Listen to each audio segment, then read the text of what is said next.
Assalamualaikum warahmatullahi ta'ala wabarakatuh.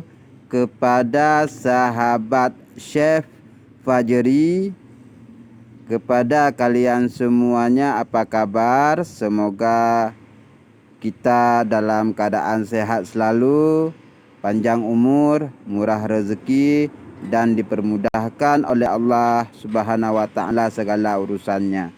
Amin ya rabbal alamin. Jadi di video kali ini saya yang bernama Chef, yang ada YouTube Chef Fajri. Jadi saya akan mengajak kalian semuanya, ya, baik yang belum subscribe punya saya maupun yang sudah subscribe punya saya mau ngajak kepada kalian semuanya di sini untuk tambahan subscribe atau like atau komentar di bawah YouTube. Bagi kalian semuanya yang suka, bagi kalian semuanya yang suka, tambah subscribe atau like atau komentar. Ini saya mau bagi satu lagi channel Chef Fajri buat kalian semuanya. Ini channel dia. TVRI Channel TV. Ini channel saya, akun saya yang kedua.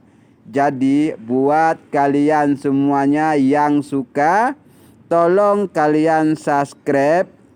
Bagi kalian yang suka tambah subscribe atau like atau jam tayang atau apa semuanya, tolong kalian tekan TVRI Aceh TV. Ini channel Chef Fajri yang kedua. Kalau tidak berjumpa dengan misalnya channel TVRI Aceh TV yang nampak gambar begini ya. Kalian ketik sahaja Pertamina terbesar di Asia Indramayu terbakar, Masya Allah.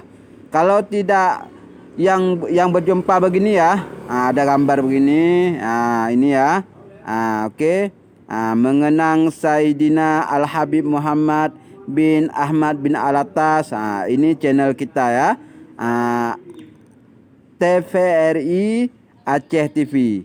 Jadi buat kalian yang ingin mau menambahkan subscribe atau like atau komentar, silahkan kalian subscribe channel Chef Fajri yang kedua ini, akun yang kedua.